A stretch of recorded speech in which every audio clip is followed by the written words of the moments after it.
नमस्ते, मैं आपके बीच शरद दुबे। आज हम उन प्रश्नों का अध्ययन करेंगे जो पिछली परीक्षाओं में पूछे गए हैं। आज हम 1956 से 1957 के प्रश्नों का अध्ययन करेंगे। इससे पहले भी हम निरंतर 1947 से 1955 तक प्रश्नों का अध्ययन कर चुके हैं। यदि आपने इन प्रश्नों का अध्ययन नहीं किया हो तो एक बार मेरी प्लेलिस्ट में जाकर जरूर देखें। द्वितीय पंचवर्षीय योजना की शुरुआत की जाती है 1956 में, और यह जो योजना है पीसी मालनोबिस मॉडल पर आधारित थी। प्रथम पंचवर्षीय योजना और द्वितीय पंचवर्षीय योजना, ये दोनों योजनाएं पीसी मालनोबिस मॉडल पर आधारित थी। पूछा गया है कई बार यह प्रश्न कि द्वितीय पंचवर्षीय योजना किस मॉडल पर आधारित थी, तो वो किस पर? पीसी मालनोबिस मॉडल पर। द्वितीय पंचवर्षीय योजना में 3 संयंत्रों की स्थापना की जाती है, भिलाई, दुर्गापुर और राउरकेला। ये तीनों संयंत्र महत्वपूर्ण हैं। ये तीनों संयंत्र अलग अलग राज्यों में हैं। जैसे भिलाई, एक ट्रिक बता रहा हूं आपके लिए, राज, रूबी, दुबे। अब ये तीनों संयंत्र जो हैं तीनों देशों के सहयोग से हैं और तीनों अलग अलग राज्यों में। राउरकेला जैसा है जर्मनी के सहयोग से है। भिलाई रूस के सहयोग से। दुर्गापुर वे से ब्रिटेन के सहयोग से। राज, रूबी, दुबे, ये आप ट्रिक याद रखना। ये तीनों अलग अलग राज्यों के क्षेत्र में और अलग अलग देश के सहयोग से हैं। जैसे राउरकेला है उड़ीसा में, भिलाई है अपने कहां पर? छत्तीसगढ़ में। और रहा कौन सा? राउरकेला, भिलाई और दुर्गापुर है पश्चिम बंगाल में। कहां पर? पश्चिम बंगाल में। ये तीनों अलग अलग राज्यों में है।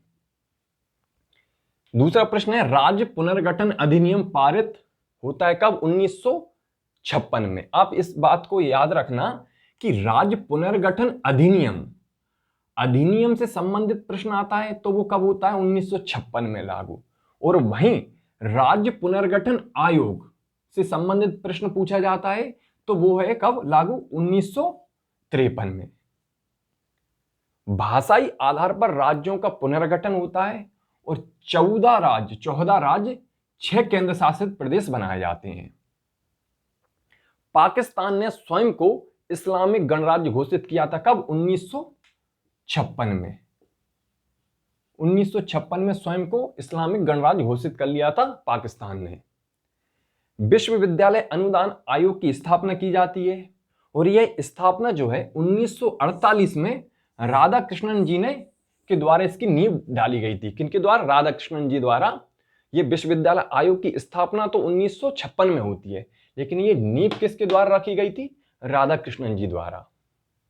देश का प्रथम आणविक रिएक्टर अप्सरा 1956 में ब्रिटेन के सहयोग से क्रियाशील होता है। कब? 1956 में। और किसके सहयोग से? ब्रिटेन के सहयोग से। कर्नल अब्दुल नासिर कहां के राष्ट्रपति बनते हैं? मिस्र के। और सुएज नहर का राष्ट्रीयकरण किया जाता है। कब होता है सुएज नहर का राष्ट्रीयकरण? 1956 में। अब यहां पर एक प्रश्न बनता है कि सुएज नहर किन दो देशों के बीच या किन दो के बीच स्थित है? भूमध्य सागर और किसके मध्य? भूमध्य सागर और लाल सागर। इन दोनों के, दो सागर के मध्य किसमें? भूमध्य सागर और लाल सागर। अब यहां पर एक और प्रश्न बनता है, देखना, भूमध्य सागर उत्तरी प्रवेश द्वार पर है और लाल सागर है दक्षिणी प्रवेश द्वार पर। इस सुएज नहर के 2 बंदरगाह हैं। अब बंदरगाह कौन कौन से हैं? पोर्ट सईद, ये कहां पर है? पोर्ट सईद उत्तरी प्रवेश द्वार पर। वहीं दक्षिणी प्रवेश द्वार पर क्या है? Port Suez.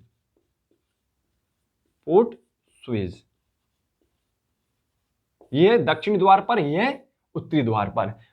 सुएज नहर के 2 बंदरगाह कौन कौन से हैं? पोर्ट सईद और पोर्ट सुएज, याद रखना है इसको।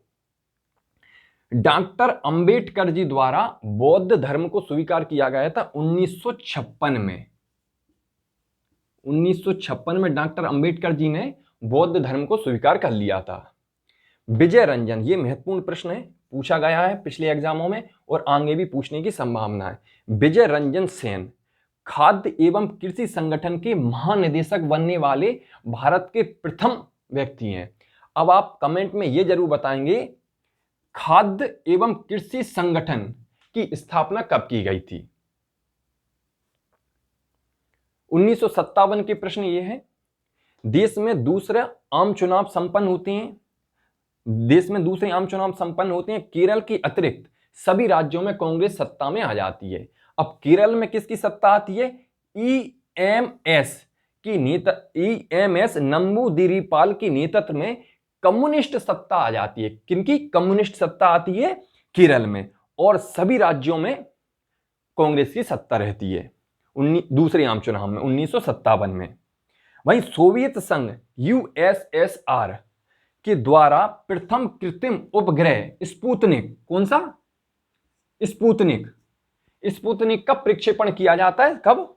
1957 में। शक संवत को भारत सरकार द्वारा राष्ट्रीय पंचांग के रूप में स्वीकार किया जाता है 22 मार्च 1957 में। कब? 22 मार्च 1957 में। 1957 में इसको लागू किया जाता है, स्वीकार किया जाता है। मदर इंडिया का ऑस्कर के लिए नामांकन होता है 1957। मदर इंडिया मूवी जो है उसके लिए कब होता है? 1957 में ऑस्कर के लिए नामांकन होता है। और जम्मू कश्मीर का जो संविधान है वो 26 जनवरी 1957 में लागू किया जाता है। कब? 26 जनवरी 1957 में। देश में दशमलव प्रणाली के सिक्के का प्रचलन होता है 1957 से। देश में दशमलव प्रणाली के सिक्के कब से लागू होते हैं? 1957 में। इसके पहले क्या था?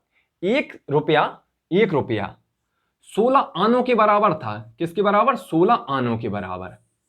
अब क्या है? 1957 से 1 रुपया 100 पैसों के बराबर हो गया है।